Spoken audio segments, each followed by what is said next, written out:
Question है missing number का। हमको यहाँ पर ये पता लगाना है कि प्रश्न चिन्ह के स्थान पर कौन सी संख्या आएगी। तो सबसे पहले तो हम यहाँ पर पैटर्न को समझते हैं कि यहाँ पर जो ये आकृति दी हुई है और आकृति में संख्याएं लिखी हुई है, संख्याओं के बीच में कौन सा पैटर्न लग रहा है। पैटर्न को जानने के बाद हम ये पता लगा ही लेंगे कि प्रश्न चिन्ह के स्थान पर कौन सी संख्या आएगी। तो आप यहाँ पर देखिए कि जो यहाँ पर पहली पंक्ति है, पहली पंक्ति में 5 संख्याओं में से 4 संख्याएं लिखी हुई है। यहाँ पर प्रश्न चिन्ह है, तो यहाँ पर हम पहली पंक्ति से तो पैटर्न को पता नहीं लगा पाएंगे ना, क्योंकि यहाँ पर एक संख्या मिसिंग है। यहाँ पर हम दूसरी पंक्ति से पैटर्न जरूर पता लगा पाएंगे, क्योंकि यहाँ पर दूसरी पंक्ति में सभी संख्याएं लिखी हुई है। तो सबसे पहले तो हम यहाँ पर दूसरी पंक्ति में जो संख्याएं लिखी हुई है, इन संख्याओं के बीच में कौन सा पैटर्न है, पैटर्न को जानने का प्रयास करते हैं। बिल्कुल आसान प्रश्न है, लेकिन अगर हम ऐसे प्रश्नों का अभ्यास परीक्षा से पूर्व नहीं करते हैं तो फिर परीक्षा में ऐसे प्रश्नों को हल करने में अधिक समय लगता है। तो आपको ज़्यादा से ज़्यादा प्रश्नों का अभ्यास करना चाहिए, और ऐसे प्रश्नों का तो अभ्यास ज़रूर करना चाहिए जो गत वर्षों में परीक्षाओं में पूछे गए प्रश्न हैं।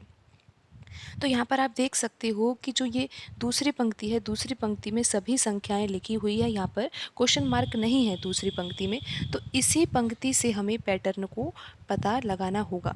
तो आप यहाँ पर देखिए कि यहाँ पर लिखा हुआ है 8 और यहाँ पर लिखा हुआ है 5। आपको क्या करना है, 8 का गुणा 5 से करना है।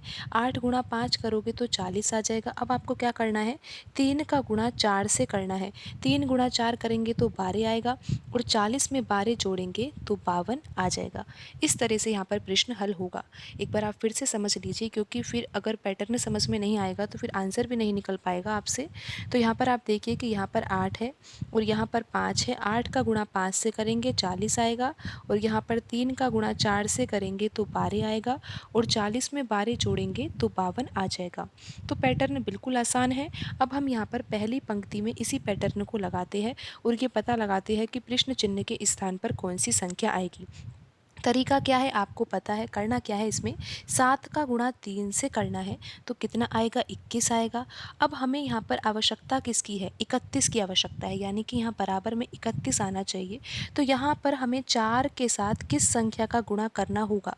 अगर हम यहाँ पर 2 लिखते हैं, अगर हम यहाँ पर प्रश्न चिन्ह के स्थान पर 2 लिख देते हैं, आप मान चलो कि हमने 2 लिख दिया, तो 4 का गुणा 2 से होगा तो 8 आएगा। फिर हमें क्या करना होगा, 21 में 8 जोड़ना होगा, और 21 में 8 जोड़ने पर 31 नहीं आएगा। तो हमें तो यहाँ पर पता लग ही रहा है ना कि यहाँ पर 10 आना चाहिए। यहाँ पर 21 में हमें क्या जोड़ना है, 10 जोड़ना है, तभी तो ये 31 आ पाएगा। 21 कहाँ से आया ये आपको पता है, 7 का गुणा 3 से किया तो यहाँ पर 21 आया। अब हमें 4 का गुणा ऐसी संख्या से करना है जिससे 10 आ जाए।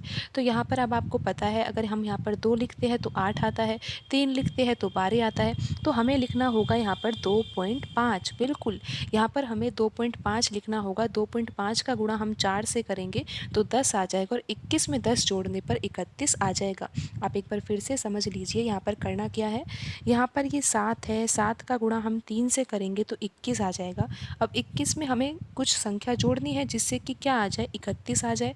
लेकिन हमें यहाँ पर जोड़ना क्या है, जो इन दोनों संख्या के गुणा से आएगा। अब हमें पता लग गया है कि बराबर में 31 लेके आना है तो 21 में 10 जोड़ना होगा। तो यहाँ पर प्रश्न चिन्ह के स्थान पर अगर हम 2.5 को रखते हैं तो 4 का गुणा 2.5 से करने पर यहाँ पर 10 आ जाएगा। तो अब हम यहाँ पर ये पता लगा पाए है कि यहाँ पर प्रश्न चिन्ह के स्थान पर 2.5 आएगा। तो आप ऑप्शन में देखोगे तो आपको ऑप्शन सी यहाँ पर सही लगेगा। लेकिन अब हम यहाँ पर ये भी तो जान लेते हैं कि यहाँ पर जो ये दूसरा प्रश्न चिन्ह दिया हुआ है तीसरी पंक्ति में, यहाँ पर इसका आंसर 32 आ भी रहा है या नहीं, क्योंकि यहाँ पर आप देख ही रहे हो कि पहले प्रश्न चिन्ह का जो आंसर है वो 2.5 है और दूसरे प्रश्न चिन्ह का आंसर 32 है। तो यहाँ पर अभी हम जाँच भी कर लेते हैं कि यहाँ पर प्रश्न चिन्ह के स्थान पर 32 आ भी रहा है या नहीं। तरीका आपको पता है, करना क्या है, 9 का गुणा आपको 2 से करना है। 9 गुणा 2 करोगे तो कितना आएगा, 18 आएगा। फिर आपको क्या करना है, 3.5 का गुणा 4 से करना है। 3.5 का गुणा 4 से करेंगे तो कितना आएगा, 14 आएगा, और 18 में 14 जोड़ने पर 32 आ जाएगा। तो यहाँ पर ये आंसर बिल्कुल सही है, ऑप्शन सी यहाँ पर सही आंसर होगा। तो आज की वीडियो में इतना ही, मिलते हैं अगली वीडियो में नए सवालों के साथ। धन्यवाद।